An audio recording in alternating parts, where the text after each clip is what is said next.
This poem is called A Criticism Against Marvel.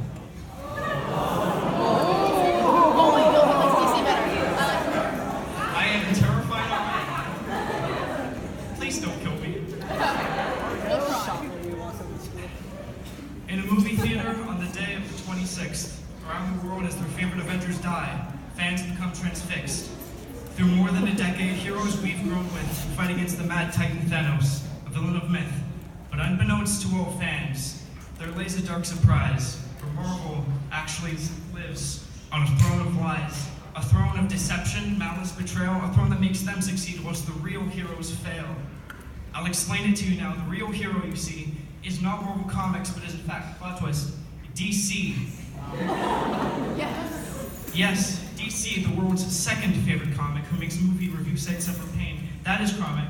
That rhyme was really stupid, wasn't it? Sorry.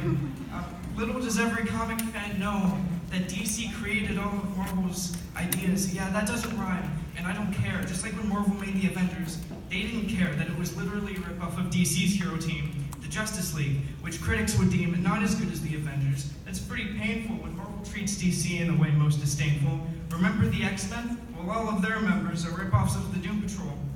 Who no one remembers. But if you want a famous example, enjoy this presentation because Thanos is a ripoff, a copied manifestation.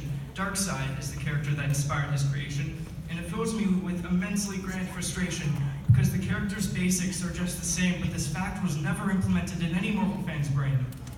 Now, let's just talk about Infinity War and Endgame. No spoilers here for those who haven't seen Endgame. Sorry for writing down with this, but let me tell you a secret, trust me, it's worth.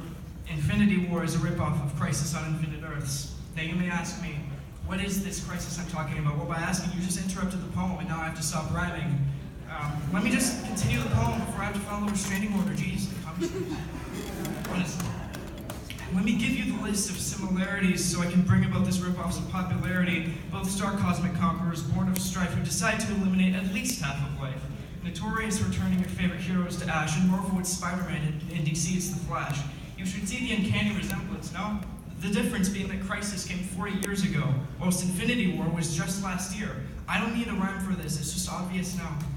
But the Crisis inspired DC stories thereafter so that they could give their fans more joy and laughter, but Marvel took this laughter from the real comic book master and turned this former king into a cinematic disaster. By that, I mean that their movies suck. DC's success is pretty much forgotten, whilst this villainous corporation, so evilly run, has made this world turn agonizingly cold by stealing their opponents' comic books of gold. So remember, each time you think of Marvel's success, believing that against all others they're the best, every time you think that Marvel's the best and DC is the worst, just remember Marvel did it second, and DC did it first.